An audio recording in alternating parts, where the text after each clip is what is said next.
Tem uma notícia importante, porque após Tarcísio de Freitas e Pablo Marçal, Ronaldo Caiado é o próximo nome da oposição que deverá enfrentar ações que podem torná-lo inelegível.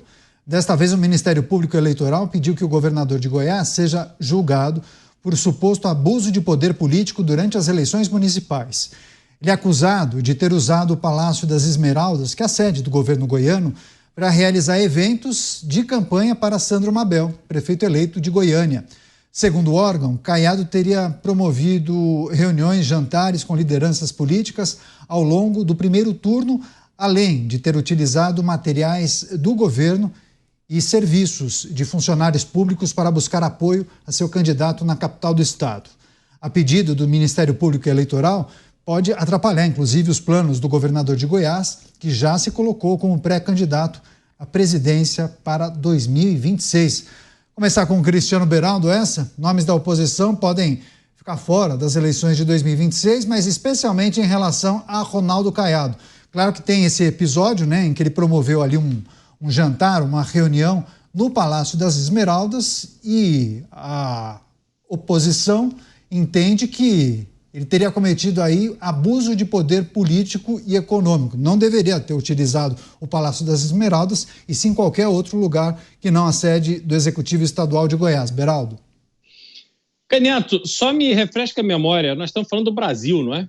Aquele país em que, no dia 1º de maio, Dia do Trabalho, foi feito um evento com dinheiro público, aonde o presidente da República esteve presente, fazendo descaradamente propaganda eleitoral antecipada para o candidato derrotado nas últimas eleições municipais, Guilherme Boulos. Estamos falando do mesmo país? A situação, os apoiadores do governo estão muito preocupados com a atuação de Ronaldo Caiado, sem fazer uma análise da própria atuação dos seus pares e das suas lideranças? Temos um problema aí. O governador Ronaldo Caiado, que é extremamente experiente, que está nessa luta da política há muito tempo, inclusive foi candidato à presidência da República em 1989, na primeira campanha depois do regime militar, em que o próprio atual presidente disputava a sua primeira candidatura à presidência da República. Eu não conheço os detalhes do evento, mas nós não podemos parecer muito puros de um lado e radicalmente contra o outro.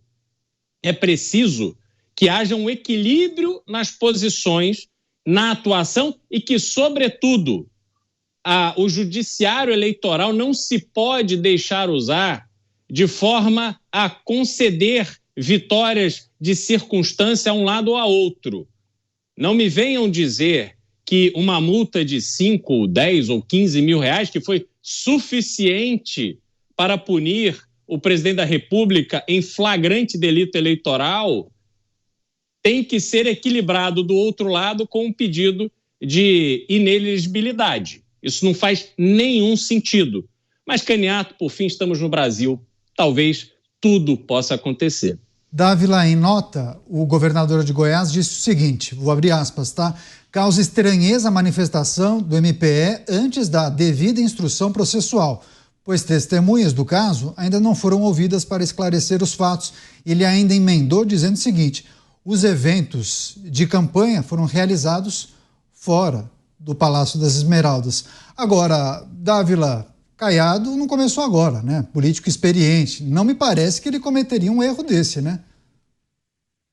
Canhoto. Aliás, o Beraldo começou lembrando muito bem um episódio muito grave, flagrante de campanha, que acabou com uma multinha aí de 5, 10 mil reais para o presidente da República. Então, vamos ver se a proporcionalidade ela é equiparada em todos os outros casos. Mas vamos voltar ao caso de Caiado, que eu acho que tem 2 pontos fundamentais para discutirmos. Primeiro, derrotados nas urnas têm de parar de judicializar disputas políticas. Esta é uma regra fundamental que os perdedores precisam aprender. Não é possível, cada vez que se perde uma votação no Congresso Nacional, perde-se uma eleição, tenta-se judicializar. Quem está provocando o poder judiciário são esses derrotados. Isto não faz parte do jogo democrático. Do jogo democrático faz parte disputar a eleição, vencer e ganhar. O que vencer governa e o que perdeu reconhece a vitória do outro e se prepara para a próxima eleição. É assim que se funcionam as democracias. Se cada vez que perdemos uma eleição vamos judicializar, depois não adianta reclamar do Supremo Tribunal Federal ou do Tribunal Superior Eleitoral, do que seja, porque quem está provocando por picuinhas são os derrotados. Então, esses mal derrotados têm que parar de judicializar a política. Segundo ponto importante, a nota do governador Caiado mostra exatamente o que aconteceu. O episódio, na verdade, foi um jantar no Palácio, reunindo os candidatos que haviam vencido as eleições para vereador. O governador foi parabenizar os candidatos que foram eleitos vereador. O que isso tem a ver com um ato político? Não pediram voto, não fizeram nada. Fizeram um jantar ali de comemoração, de reconhecimento do esforço que aquelas pessoas fizeram para se eleger vereador. Agora, não dá para pegar um evento desse e tentar judicializar para melar a eleição quem perdeu a eleição. Isso é uma vergonha, isso é uma atitude antidemocrática. A atitude democrática é saber ganhar e perder nas urnas. E quem perde reconhece o vencedor e toca a vida. Vai fazer primeiro o seu trabalho de oposição e se preparar para a próxima eleição. Ou seja, no Brasil, grande parte da judicialização da política é culpa dos políticos e dos partidos que são mal perdedores. De acordo com esse documento do Ministério Público Eleitoral, foram divulgados nas redes dos dois políticos, Ronaldo Caiado e Sandro Mabel, e tiveram nítido caráter político eleitoral, segundo o Ministério Público, portanto, configurariam abuso de poder político. Você, Alan Gani, claro que a gente traz essas notícias, traz esse destaque e faz uma reflexão sobre o quanto isso acaba prejudicando, né, a nossa política, o momento atual e também o processo eleitoral, né? O que me chama a atenção é o 2 pesos, 2 medidas, né? Não é utilizar o mesmo critério. Alguns nomes que me vêm à cabeça. Então, inegibilidade de Jair Bolsonaro, o mesmo para Deltan Dallagnol. Agora, o Caiado. O que será que esses políticos têm em comum, né? Será que o lado conservador, o lado mais à direita? E aí, quando a gente percebe do outro lado, que o Beraldo trouxe a lembrança muito oportuna, houve ali uma multinha de R$15 mil, quando evidentemente havia ali uma quebra de regra, uma quebra de protocolo que daria margem, sim, para uma discussão de inegibilidade e de um crime maior. Mas ficou por isso mesmo. Então, o que causa uma grande indignação hoje é o 2 pesos, 2 medidas. Quando é para um lado, aí vale muito mais, vale a extrapolação. Quando é para o outro lado, a medida é muito mais amena. Agora, Beraldo, embora muita gente diga e pessoas espirituosas falem que tudo isso começou com aquela virada de mesa do Fluminense, mas, na verdade, quando que começou esse processo de judicialização? Teve um ponto de virada? Dá para dizer que há 25, há 30 anos a gente viu um cenário parecido? Não. Houve uma mudança importante ao longo dos últimos anos. Por que a gente observa essa tentativa de judicializar tudo, de virada de mesa, de terceiro turno? Vamos ver se vai dar para mudar nos tribunais? Enfim, quando foi que o Brasil mudou e passou a adotar essa sistemática?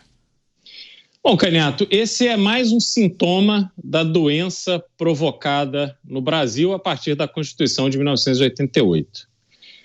À medida em que houve um aumento do protagonismo, tanto do Ministério Público quanto do Poder Judiciário, que hoje se mistura de maneira muito evidente com o ambiente e o processo político, você viu o Poder Judiciário passar a ser usado mais e mais com esse propósito e encontrar guarida do outro lado, né? Os partidos políticos vêm com essas ações e encontram guarida desse lado de cá, aonde deveria haver um zelo muito grande para que cada poder tivesse restrito a si mesmo, a sua atuação conforme a previsão constitucional, hoje não há a menor cerimônia para que um poder influencie ou interfira no outro. Quando há provocação, então pronto. Fica todo mundo muito à vontade para fazer isso. Essa rotina de partidos políticos, e olha que interessante, isso se fortalece justamente com os partidos de esquerda que passam a usar o Supremo Tribunal Federal como um apêndice a decisões que lhes são contrárias no ambiente legislativo, e o Supremo Tribunal Federal vai incorporando isso como parte da rotina. E essas decisões passam a influenciar diretamente aquilo que foi decidido no Poder Legislativo. Quando a gente olha para o ambiente eleitoral, é exatamente a mesma coisa. Até porque a Corte Eleitoral, o Tribunal Superior Eleitoral, ele tem membros ali também do STF. E aí vira uma coisa só. Vira essa constante disputa política nas esferas judiciais. E isso, Candiato, é completamente antagônico ao senso de justiça, ao cumprimento estrito da lei. A lei tem que ser cumprida independente de que lado se está do ponto de vista ideológico. A lei para todos. Caso contrário, não temos uma democracia, torna-se uma democracia de faz de conta. E esses que bradam, que estão defendendo a democracia, que ofenderam a democracia, que colocaram no Brasil a democracia em risco, que isso e aquilo, eles passam a tomar decisões que justamente minam os pilares essenciais de qualquer democracia para valer do mundo. Tanto é que a situação no Brasil tem chamado a atenção da imprensa internacional. A gente tem visto com cada vez mais frequências grandes publicações mundo afora escrevendo sobre o que está acontecendo no Brasil. A visão de fora em relação a nós é péssima. E boa parte desse sentimento negativo vem justamente desse mau uso do Poder Judiciário. Pois é, essa é uma avaliação importante, quando a gente observa a maneira como eles nos enxergam, né? Quando a gente está dentro do processo, né, Dávila, talvez a gente não consiga ter a exata percepção. Agora, esse tipo de avaliação sobre a maneira como eles nos olham, isso é fundamental. Agora, Dávila, o Beraldo falou em esse processo seria antagônico ao senso de justiça, né? E isso também é extremamente nocivo, né? Ao país, ao processo democrático, à justiça propriamente, né, Dávila? Com certeza, Candiato. É que esse é um processo de duas mãos. Como eu disse na primeira parte do meu comentário, quem vem provocando a justiça é a política, são os derrotados na política. Então é o que eu chamo que é a judicialização da política. Por outro lado, se tivéssemos uma justiça de verdade, elas teriam rechaçado a maioria desses casos. E ao rechaçar, é um sinal para a política, olha, que para de tentar transformar o judiciário no terceiro turno, que não vai colar. É esse o recado que a justiça devia estar passando. Aí sim nós teríamos esse equilíbrio. E aí certamente diminuiria o ritmo das ações, porque você sabe que você vai entrar na justiça e não vai dar em nada, porque o caso vai ser recusado pelo tribunal, porque entende que aquilo tem que ser decidido nas urnas e não no terceiro turno da disputa eleitoral. Então, assim, é um problema da política, mas também é um problema do judiciário que abraça todas as causas e, como a nossa manchete mostra aqui, você pega 3 políticos importantes e aí estão passíveis de inelegibilidade por questões completamente diferentes, tá certo? Mas é o que fica na cabeça das pessoas. E isso cria, assim, uma fragilidade na campanha dessas pessoas que têm todo o direito de disputar a eleição. Bom, o segundo ponto, e aí eu queria tocar no seu primeiro comentário, Candiato, a história da judicialização da política começou lá atrás. Aliás, a esquerda, é o PT que é campeão disso. E eu me lembro muito bem, na época do governo Fernando Henrique, das privatizações, a turma do PT não só fazia greve, e aí com as centrais sindicais, mas eles entravam com ações em todos os tribunais do Brasil inteiro onde ia privatizar, ia ter que ter uma verdadeira corrida antes dos leilões para tentar estancar esses pedidos de judicialização em todos os tribunais do país. Foi feita uma força-tarefa para anular esta judicialização das privatizações antes dos leilões. Isso acontecia a cada leilão que foi anunciado, em todas as áreas. Então, veja que quem começou essa doença no país foi justamente o PT, a esquerda e os sindicatos. O bom de ter um cara de cabelo branco é que lembra dessas coisas e lembra a nossa audiência como é que é a história do país, como é que as coisas aconteceram. Porque tem muita gente que fala assim, isso começou agora. Não, isso começou lá em 95, 96, quando começaram as primeiras privatizações no Brasil. E essa turma, como sempre, tentando ganhar na judicialização aquilo que eles perderam no voto, que era a vontade da maioria das pessoas de privatizar serviços públicos que, felizmente, mudaram a vida do brasileiro. Como é o caso da telefonia. Nós já discutimos aqui várias vezes, né, Canhato, que telefonia naquele tempo era tão caro quando era estatal que você tinha que declarar no imposto de renda e hoje todo mundo tem acesso ao telefone celular por quase nada. É isso que mostra um partido que recusa a modernizar o país, a ficar parado no passado e não se contenta com derrotas políticas. Quando perde, judicializa. Esse mau comportamento nasceu lá atrás do PT e da esquerda. Programa Os Pingos nos Is, a notícia em destaque: políticos que são alvos de ações na justiça eleitoral, inclusive políticos de centro-direita e de direita, que podem, a depender da avaliação da justiça, ficar inelegíveis. O Dávila trouxe uma análise muito boa sobre quando teria começado essa onda de judicializações. E, Dávila, eu me lembrei de uma história que você trouxe há algumas semanas, né? A Vale do Rio Doce, a então Vale do Rio Doce, foi privatizada lá atrás. 27 anos depois, ainda havia processos na justiça. Você destacou isso há algumas semanas para a gente. É importante a gente lembrar também. Quer fechar você, Alan Gani? Eu queria pegar uma carona no comentário do homem de cabelo branco. Ele fez um ótimo comentário, que é justamente o Poder Judiciário devolver a matéria para o campo político, devolver para o Executivo, devolver para o Congresso Nacional. O que está faltando é o bom senso, é a cautela, é a parcimônia.